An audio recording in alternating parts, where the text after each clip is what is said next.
أعوذ بالله السميع العليم من الشيطان الرجيم بسم الله الرحمن الرحيم الحمد لله والصلاة على أهلها أما بعد فقد قال علي عليه السلام ألا وإن لكل مأموم إماما يقتدي به ويستطيع بكل علم ألا وإن إمامكم قد اكتفى من دنيا بتمرين ومن تؤمن بقرسين صلوات على محمد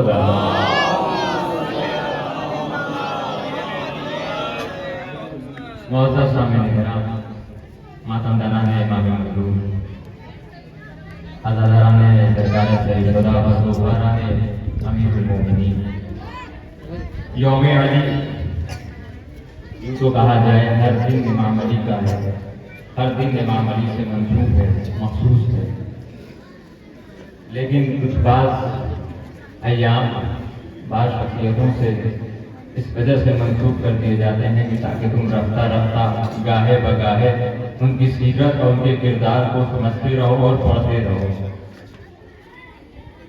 عزیزوں پر تھوڑی دیر کی زحمت ہے، ظاہر سی بات ہے بہت سے لوگ روزے سے ہوں گے، زیادہ بالکل زحمت دینے کا عادی بھی نہیں ہوں، بس ہاں اتنا ضرور کہوں گا کہ وقت یہ ایسا وقت ہے کہ اس کو غنیمت سمجھیے اور کوشش کیجیے کہ انہی دنوں میں اس قدر امام کو پڑھ لیجیے، سمجھ لیجیے کہ باقی دن آپ استفادہ کرتے رہیں، باقی دن صرف آپ استفادہ کرتے رہیں۔ امام نے فرمایا ہے الا وَإِنَّ لِكُلِّ مَأْمُومٍ إِمَامًا، یاد رکھو ہر ماموم کا اپنا ایک امام ہوتا ہے، یقتدی ہے جس کی لوگ اقتدا کرتے ہیں، پیروی کرتے ہیں، وَيَسْتَطِيعُ بِنُورِ عِلْمِهِ، اور اس کے نور علم سے تصف فیض کرتے ہیں۔ الا وَإِنَّ إِمَامَكُمْ قَدْ اكْتَفَى مِن دُنْيَا وَبِتِمْرِهِ وَمِن تُعْبِهِ بِقُرْسِهِ، اور یاد رکھو تمہارا امام یہ علی ہے جس نے دنیا سے کھانے کے لیے صرف 2 روٹیاں لی ہے، پہننے کے لیے صرف 2 کپڑے لیے ہیں۔ اس موقع پہ کا موقع یہ ہے کہ عثمان بن حنیف ایک ایسی شادی میں چلے گئے تھے جہاں پر یہ وی آئی پی سسٹم لگا ہوا تھا کہ صرف امیر لوگ آئیں گے، غریب لوگ نہیں جائیں گے۔ بھائی ہم امام علی علیہ السلام کو فادر آف آرفنز کہتے ہیں نا، یتیموں کا باپ کہتے ہیں، یتیموں کا باپ کہتے ہیں، مفلسوں کا باپ کہتے ہیں، انسانیت کا امام کرتے ہیں۔ جگہ جگہ پہ انہوں نے بتایا ہے کہ دیکھو ہمسائے کا کیسے خیال رکھنا ہے، جگہ جگہ بتایا ہے دیکھو اپنے آپ کو علی والا کیسے بنانا ہے۔ امام کو معلوم چلا میرا چاہنے والا ایسی شادی میں جاتا ہے کہ جہاں تو صرف امیروں کو بلایا گیا ہے، غریبوں کو بلایا گیا ہے، ہٹایا گیا ہے۔ امام نے کہا کہ کل جو ہے مسجد میں ملاقات کرو، مسجد میں ملنا۔ میں کہوں گا مولا یہ فساد اور اس پہ اصلاح جو ہے اعلانیہ نہیں ہونی چاہیے، خفیہ طور پہ اصلاح کر دیجیے، عثمان بن حنیف کو سمجھا دیجیے، وہ سمجھ جائیں گے، لیکن مسجد میں سب کے سامنے کیوں کہہ رہے ہیں، کیوں سمجھا رہے ہیں؟ عجب نہیں مولا، شاید آواز ہے، دیکھو جب فساد کھل کے ہونے لگے تب تمہاری ذمہ داری ہے کہ اصلاح بھی کھل کے کی جائے۔ بات صرف عثمان بن حنیف تک رہ جائے گی، لیکن بات جو ہے وہ سب تک پہنچانا ہے۔ آئے بھی مولا نے یہی جملہ کہا، تمہارا امام ایسا ہے، تمہارا امام یہ ہے۔ عزیزان گرامی، امام کو کچھ ایسے پہلو سے سمجھیے کہ آپ کو بھی فخر ہو، دنیا والوں کو بتانے میں مزہ آئے کہ دیکھو ایسے امام کے ماننے والے ہیں جس نے 5 سے 6 سال حکومت کر دی، مگر تاریخ نے لکھا تو یہی لکھا کہ کبھی ذاتی کرسی پہ بیٹھتا ہے، کبھی اپنے دوست پہ روٹیاں لے کے لوگوں کے گھروں پہ پہنچتا ہے، کبھی مزدور کے ساتھ زمین پہ بیٹھ جاتا ہے۔ سمجھنے والوں کو سمجھ میں نہیں آتا ہے آقا کون ہے، غلام کون ہے، آقا کون ہے، غلام کون ہے۔ یہ ہے مولا کائنات علیہ السلام۔ اب میں واقعہ آپ کے سامنے بیان کر رہا ہوں کہ کمبر مولا علی کے غلام ہے۔ امام علی علیہ السلام اپنے غلاموں سے کوئی بھی یعنی کہ ایک ایگو سسٹم جو آج کل ہر جگہ پہ چلا جاتا ہے، کوئی بھی ایگو والی چیز نہیں تھی۔ غلام ہے کیا غلام ہے، گئے بازار میں معمولی سا کپڑا لیا اور معمولی سا کپڑا خود سے بدل کیا۔ دیکھیں امام کے اس سیرت کو پہچانیے، امام نے سب سے زیادہ ایجوکیشن کے کام کیا ہے۔ دوسری بات آرفنز اور یتیموں اور مفلسوں کی تیمارداری اور ان کے خیال رکھنے پہ زور دیا ہے۔ تیسری بات ہمسایوں کو دیکھنے کے لیے۔ اس کے بعد جتنی بھی چیزیں ہیں جو ایک انسان کو، ایک سماج کو، ایک سوسائٹی کو، ایک معاشرے